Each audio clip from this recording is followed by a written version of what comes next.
E aí, galera? Para quem não me conhece, me chamo Deco, canal Deco na área, onde faço análises de clubes do futebol brasileiro e também clubes do futebol do exterior. E hoje falaremos sobre a mudança de chave, a virada de chave do Palmeiras no Campeonato Brasileiro e também na Copa Libertadores da América. O Palmeiras, que hoje é o líder do Campeonato Brasileiro neste momento, também é o líder do seu grupo e ontem venceu o Bolívar na Bolívia por 3-2. O Palmeiras, que estava sendo bastante criticado pelos seus torcedores com a perda do título do Campeonato Paulista, onde eles não estavam encaixados. O Abel Ferreira vinha recebendo muitas críticas e ele resolveu se reinventar novamente. E a gente vai mostrar aqui o que mudou nesse Palmeiras. Então, você que está chegando a primeira vez aqui no canal Deco na área, deixe a sua inscrição.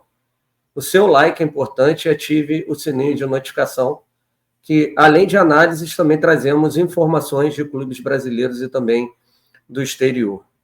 Então, eu estou trazendo aqui um jogo, o primeiro jogo do Campeonato Brasileiro, o qual o Palmeiras empatou em casa com o Botafogo por 0-0, e em boa parte da partida foi dominado pelo Botafogo, onde o goleiro Everton trabalhou bastante, apesar da última chance bem clara de gol ter sido do Flaco Lopes.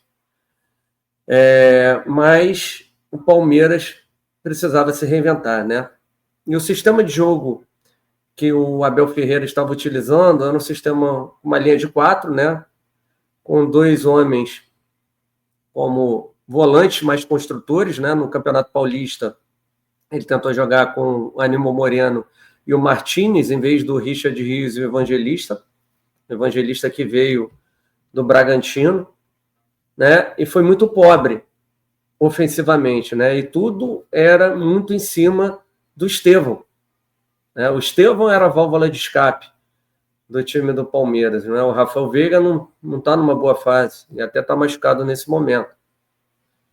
E o Palmeiras precisava ganhar do Corinthians e não conseguiu, basicamente, nem boas jogadas de finalizações. Não teve. O goleiro Hugo Neneca, só a questão do pênalti mesmo, num descuido ali do sistema defensivo do Félix Torres, que vem errando demais, acabou cometendo pênalti e o Rafael Veiga acabou perdendo.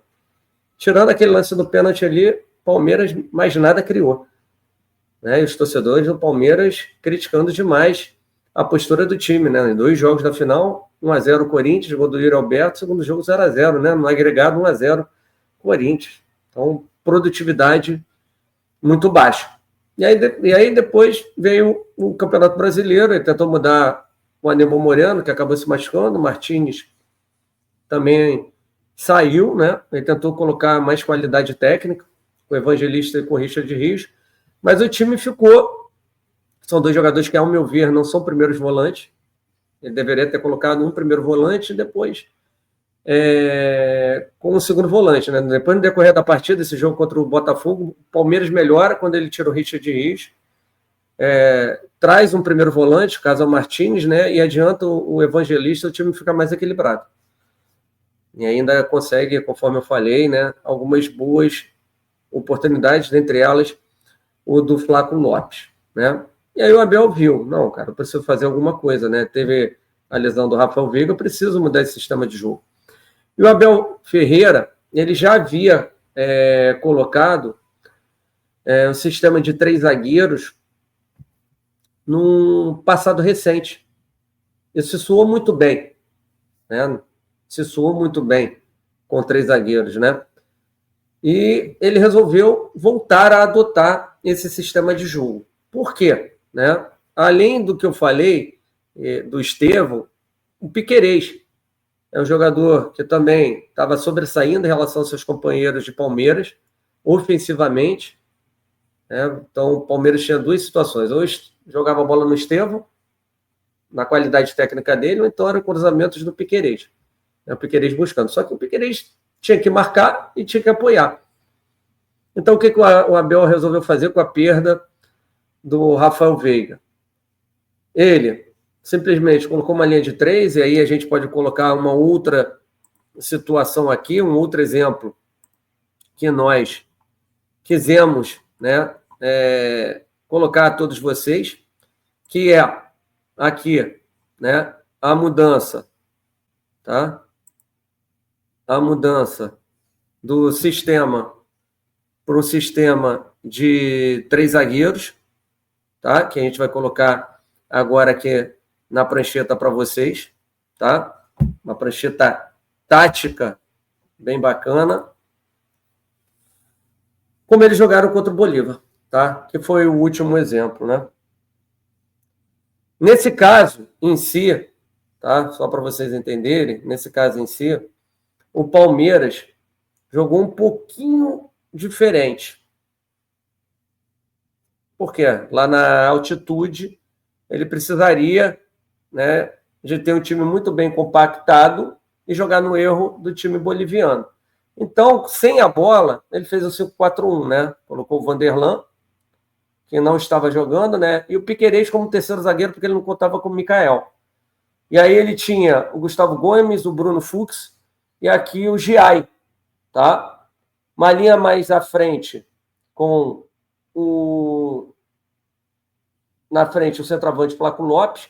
Pelo lado esquerdo você tinha o Facundo Torres, pelo lado direito o Estevão, e centralizado ele tinha 2 cães de guarda, né, que eram o Aníbal e também o Martínez, né, fortalecendo bastante. Então, quando o time roubava a bola, adiantava quem? O Estevão, o Flaco, o Facundo, o Giai e o Vanderlan. Tá? Então, o time entrava num 3-4-3. Tá? No 3-4-3. E uma dessas roubadas de bola, em 5-4-1, o Flaco Lopes consegue o primeiro gol da partida. Né? Aí vocês vão perguntar, pô, Deco, mas e aí, cara? Nos outros jogos, né? Nos outros jogos a gente tinha o Richard Rios, que tinha mais qualidade, mas nesse jogo específico contra o Bolívar, ele precisava ter muita força de marcação e tentar sair pouco. Tanto que o Palmeiras só teve 23% de posse de bola. Então sempre era bem vertical. Dava a bola para o adversário, sabendo da questão da altitude, e saía muito dessa maneira. Já contra o Corinthians, no jogo de 2-0, ele já agiu um pouco diferente. Tá? Era Martínez com o Richard Rios, né?